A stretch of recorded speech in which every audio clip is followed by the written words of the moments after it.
La cosa maldita de Ambrose Bierce. Capítulo 1. No siempre se come uno lo que hay sobre la mesa. A la luz de una vela de cebo que había sido colocada en un extremo de una rústica mesa, un hombre estaba leyendo algo que estaba escrito en un libro. Era un escrito antiguo, pues el hombre en ocasiones sostenía la página cerca de la llama de la vela para brillar una luz más potente sobre ella. La sombra del libro dejaría entonces en la oscuridad a la mitad de la habitación, oscureciendo varias caras y figuras, pues además del lector, 8 hombres más estaban presentes. 7 de ellos estaban sentados junto a las rústicas paredes de troncos, silenciosos, inmóviles, y ya que el cuarto era pequeño, no muy lejos de la mesa. Con extender un brazo, cualquiera de ellos podría haber tocado al 8º hombre, que yacía sobre la mesa, boca arriba, parcialmente cubierto con una sábana. Sus brazos extendidos a sus lados, estaba muerto. El hombre que tenía el libro no estaba leyendo en voz alta, y nadie hablaba. Todos parecían esperar a que ocurriera algo. Solo el muerto no esperaba nada. De la vacía oscuridad exterior entraban, por la abertura que servía de ventana, todos los nunca familiares sonidos de la noche en el bosque. La larga nota sin nombre de un distante coyote, la serena vibración pulsante de incansables insectos en árboles, extraños graznidos de aves nocturnas tan diferentes de los pájaros diurnos, el zumbido de grandes y torpes escarabajos, y todo ese misterioso coro de pequeños sonidos que parecen siempre haber sido solo medio escuchados, cuando se detienen de repente, como si estuvieran conscientes de una indiscreción. Pero nada de esto fue percibido en esa compañía. Sus miembros no eran muy adictos al ocioso interés en asuntos que carecían de importancia práctica. Resultaba obvio en cada línea de sus rostros, obvio incluso en la tenue luz de la solitaria vela.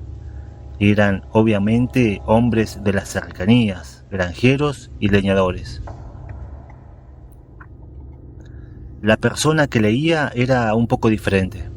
Podría decirse de él que era del mundo, conocedor de la vida, aunque había algo en su vestimenta que sugería una cierta hermandad con los organismos a su alrededor.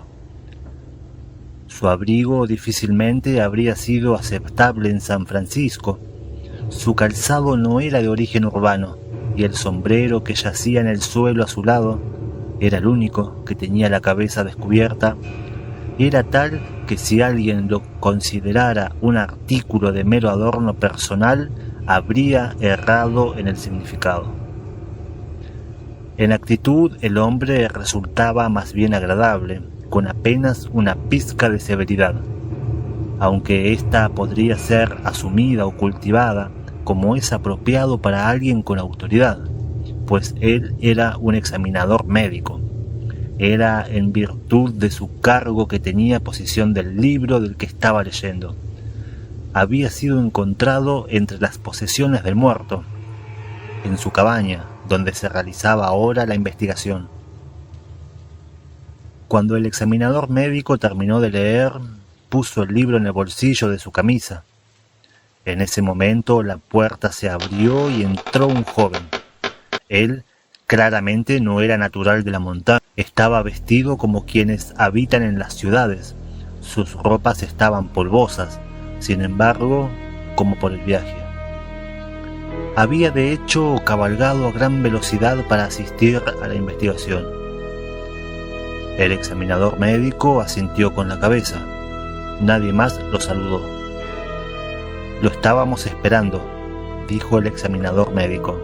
«Es necesario terminar con este asunto hoy mismo». El joven sonrió. «Lamento haberlos hecho esperar», dijo. «Me fui no para evitar su llamado, sino para enviar a mi periódico un relato de lo que supongo me han hecho venir para que declare. El examinador médico sonrió.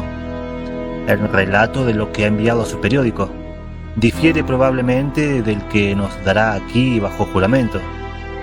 Eso, replicó el otro, airadamente y con visible rubor. Es como ustedes deseen. Usé papel carbón y tengo una copia de lo que envié.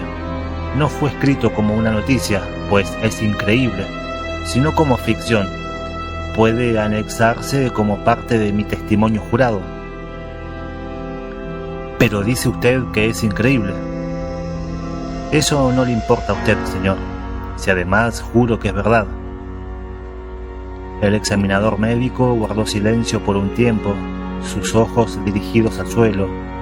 Los hombres a los lados de la cabaña hablaban en susurros, pero rara vez retiraban la mirada del rostro del cadáver.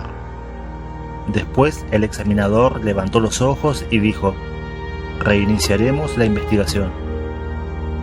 Los hombres se quitaron los sombreros. El testigo prestó juramento.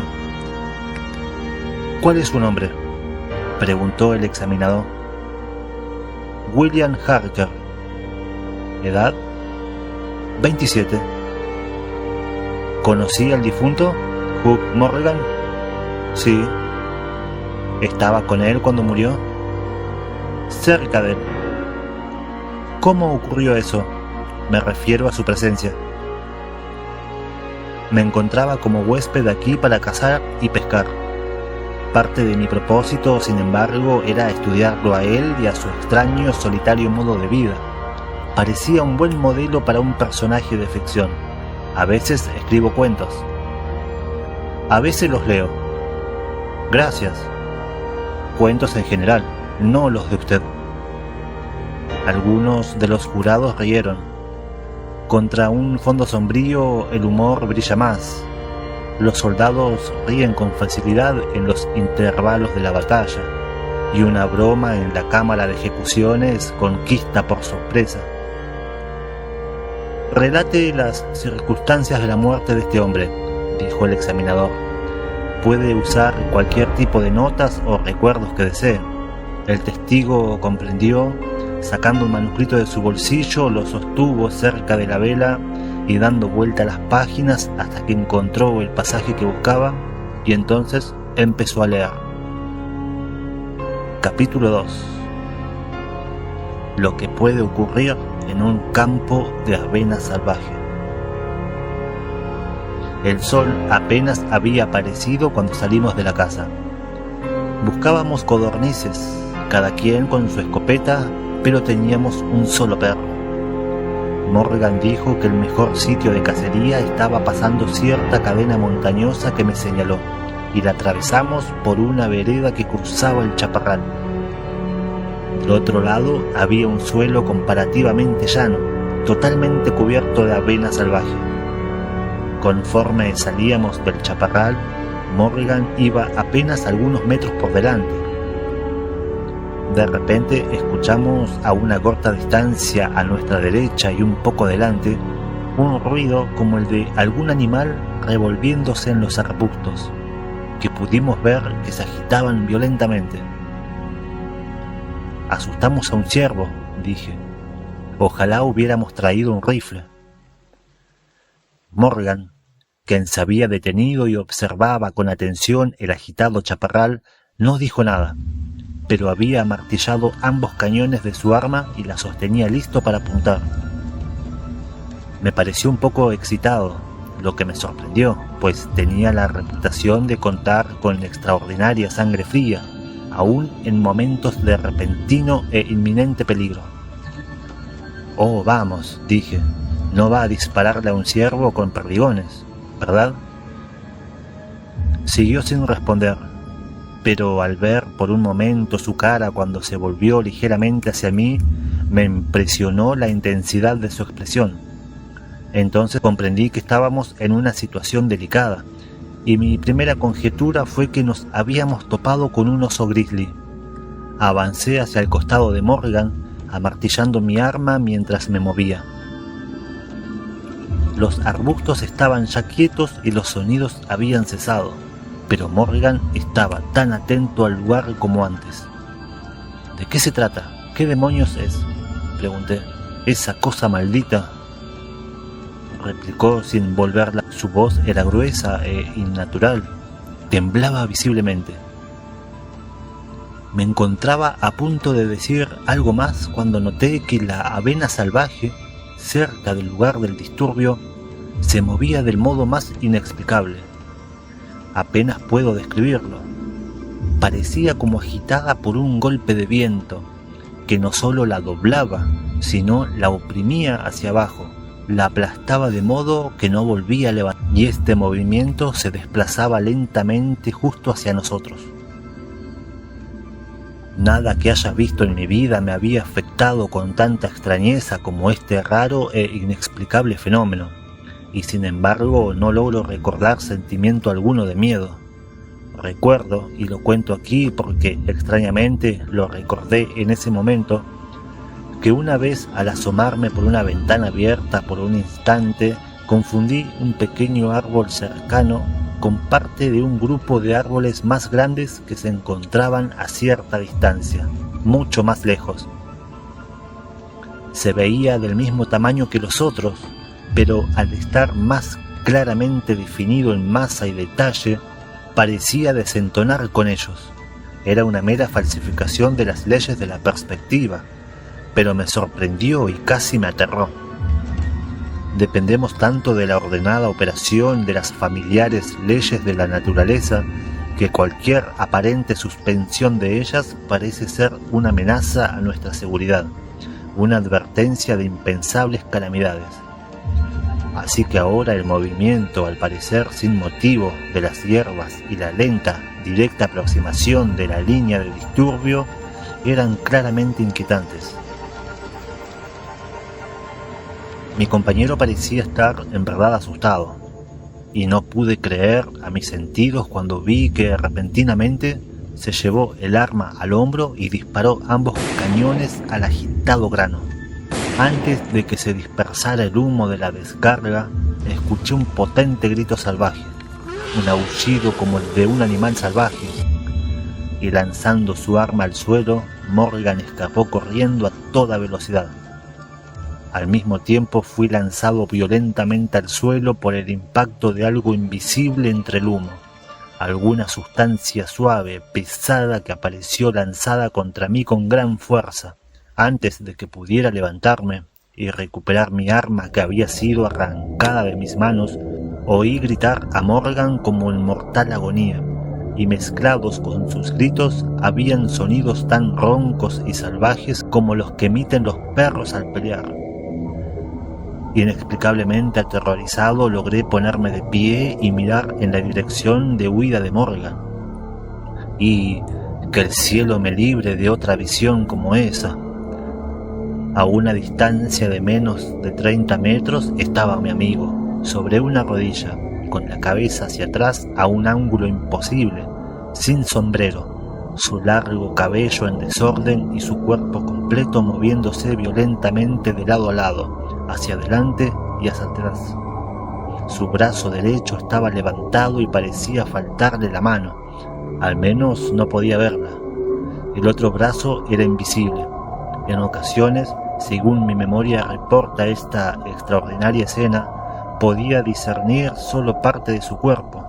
Era como si hubiera sido parcialmente borrado. No sé de qué otro modo expresarlo. Y después, un cambio de posición volvía a hacerlo visible. Todo esto debe haber ocurrido en unos pocos segundos, pero en ese lapso Morgan asumió todas las posiciones de un luchador decidido, derrotado por una fuerza y peso superiores. No vi nada más que a él, y a él no siempre claramente. Durante el incidente entero, sus gritos y maldiciones se escucharon como envueltos en una mezcla de rugidos como nunca los había yo escuchado de la garganta de hombre o animal. Por un momento permanecí indeciso, y después, soltando mi arma, corrí en auxilio de mi amigo. Tenía la vaga creencia de que estaba sufriendo de un ataque, o de alguna forma de convulsión. Antes de que pudiera llegar a su lado estaba derribado y silencioso. Todo sonido había cesado, pero con un sentimiento de terror que aún en esos horribles eventos no había inspirado, vi de nuevo el misterioso movimiento de la avena salvaje, desplazándose del área pisoteada en que yacía el hombre hacia la orilla del bosque. Fue solo cuando alcanzó el bosque que pude alejar mis ojos para ver a mi compañero. Estaba muerto. Capítulo 3. Un hombre desnudo puede estar en harapos. El examinador médico se levantó de su asiento y se acercó al muerto. Levantando una orilla de la sábana, la retiró exponiendo el cuerpo completo, totalmente desnudo y mostrando a la luz de la vela un tono amarillo arcilloso. Tenía sin embargo amplias marcas de negro azuloso, obviamente causadas por sangre exvasada a causa de contusiones. El pecho y los costados parecían haber sido golpeados por un mazo. Habían horribles laceraciones, la piel estaba desgarrada en tiras y jirones. El examinador se dirigió al extremo de la mesa y desató un pañuelo de seda que había sido colocado bajo la barbilla y atado sobre la cabeza. Cuando el pañuelo fue retirado, reveló lo que había sido la garganta. Algunos de los jurados que se habían levantado para ver mejor se arrepintieron de su curiosidad y retiraron la mirada. El testigo Harker fue hacia la ventana abierta y sacó la cabeza, débil y asqueado. Tras dejar caer el pañuelo sobre el cuello del muerto, el examinador se dirigió a un ángulo de la habitación y de una pila de ropas removió las piezas una por una, sosteniéndolas un momento para inspeccionarlas. Todas estaban desgarradas y tiesas de sangre. Los jurados no las inspeccionaron con detalle. Parecían poco interesados. En realidad ya habían visto todo esto antes.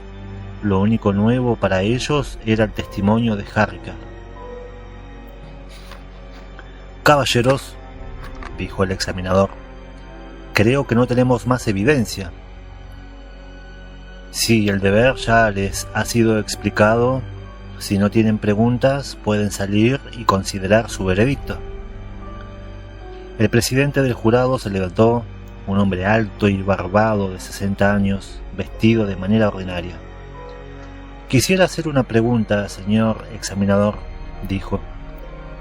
«¿De qué manicomio se escapó este último testigo?» «Señor Harker», dijo el examinador con gravedad y calma, «¿de qué manicomio se ha escapado usted?» Harker se ruborizó pero no dijo nada, y los 7 jurados se levantaron y salieron solemnemente de la cabaña. «Si ya ha terminado de insultarme, señor», dijo Harker en cuanto él y el oficial se quedaron solos con el muerto, «supongo que soy libre de marcharme». «Sí». Harker empezó a retirarse, pero hizo una pausa con la mano ya en la perilla de la puerta. El hábito de su profesión era fuerte en él, más fuerte que su sentido de dignidad personal. Se volvió y dijo: «El libro que tiene ahí, lo reconozco como el diario de Morgan. Se veía usted muy interesado en él. Lo estuvo leyendo mientras yo testificaba. ¿Puedo verlo? Al público le gustaría». «El libro no será parte de este asunto», replicó el oficial, deslizándolo en el bolsillo de su abrigo. «Todo lo que se escribió en él ocurrió antes de la muerte del autor». Mientras Harker salía de la casa, el jurado volvió a entrar y permaneció de pie junto a la mesa, en la que el ahora cubierto cadáver se delineaba bajo la sábana con una clara definición. El presidente se sentó cerca de la vela, sacó de su bolsillo un lápiz y un trozo de papel y escribió, con alguna dificultad, el siguiente veredicto, que con diversos grados de esfuerzo todos firmaron. «Nosotros, el jurado, encontramos que los restos encontraron su muerte a manos de un león de montaña, pero algunos de nosotros piensan, al mismo tiempo, que tuvieron ataques. Capítulo 4. Una explicación desde la tumba. En el diario del difunto Hugh Morgan hay ciertos escritos interesantes que tienen, posiblemente, valor científico como sugestiones. Durante la investigación de su muerte, el libro no fue considerado como evidencia. Posiblemente el examinador médico no creyó pertinente confundir al jurado. La fecha de la primera anotación mencionada no puede ser determinada. La parte superior de la hoja ha sido arrancada. La parte de la anotación que queda dice lo siguiente. Corría en un medio círculo, manteniendo la cabeza siempre dirigida hacia el centro, y de nuevo se quedaba inmóvil ladrando furiosamente. Al final corrió hacia los arbustos lo más rápido que pudo. Al principio creí que se había vuelto loco, pero al regresar a casa no encontré ninguna alteración en su conducta, excepto la que se debía claramente al miedo de ser castigado. ¿Puede un perro ver con su nariz? ¿Acaso los olores llevan a algún centro del cerebro imágenes de la cosa que lo emitió? Septiembre 2. Al ver las estrellas anoche, cuando se levantaban sobre la cresta de la cadena montañosa al este de la casa, observé que se desaparecían sucesivamente, de izquierda a derecha. Cada una era eclipsada por un instante, y solo algunas de ellas a la vez, pero a lo largo de toda la cadena de montañas, las que estaban a 1 o 2 grados de la cresta se borraban. Era como si algo se hubiera movido entre ellas y yo, pero no pude verlo, y las estrellas no eran lo bastante tupidas como para definir su silueta. ¡Ah! Esto no me gusta. Faltan varias semanas de anotaciones, pues 3 hojas han sido arrancadas del libro. Septiembre 27. Ha estado por aquí de nuevo. Encuentro evidencias de su presencia todos los días. Hice guardia de nuevo toda la noche desde el mismo sitio, arma en mano, con doble carga de perdigones para Casa Mayor. En la mañana las pisadas frescas estaban ahí, como antes, y sin embargo podría jurar que no me dormí. De hecho, apenas puedo dormir. Es terrible, insostenible. Si estas increíbles experiencias son reales, me volveré loco. Si son fantasías, es que ya lo estoy. Octubre 3. No me iré, no me hará escapar. No, esta es mi casa, mi tierra. Dios odia a los cobardes. Octubre 5. No puedo soportarlo más. He invitado a Harker a pasar algunas semanas conmigo. Él tiene la cabeza serena. Puede juzgar por sus maneras si cree que estoy loco. Octubre 7. Tengo la solución del misterio. Se me ocurrió anoche, de repente, como una revelación. ¡Qué simple! ¡Qué terriblemente simple! Hay sonidos que no podemos oír.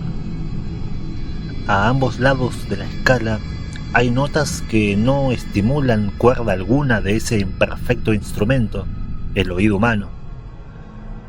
Son demasiado agudas o demasiado graves. He observado una parvada de mirlos ocupando un árbol entero, varios árboles, todos cantando a la vez. De repente, en un momento, exactamente al mismo tiempo, todas se alejan volando. ¿Cómo? No podían verse unas a otras. Habían varios árboles involucrados. De ningún modo pudo un líder ser visible a todas. Debe haber habido una señal de advertencia o una orden, alta y estridente por encima del escándalo, pero inaudible para mí. He observado también el mismo vuelo simultáneo cuando todo estaba silencioso.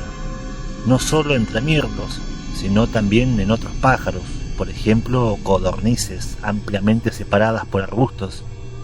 Aún en extremos opuestos de una. Es sabido por los marineros que una manada de ballenas que reposa o juega en la superficie del océano, separadas por millas, con la convexidad de la tierra de por medio, a veces se sumergirán en el mismo instante, desaparecen todas en un momento.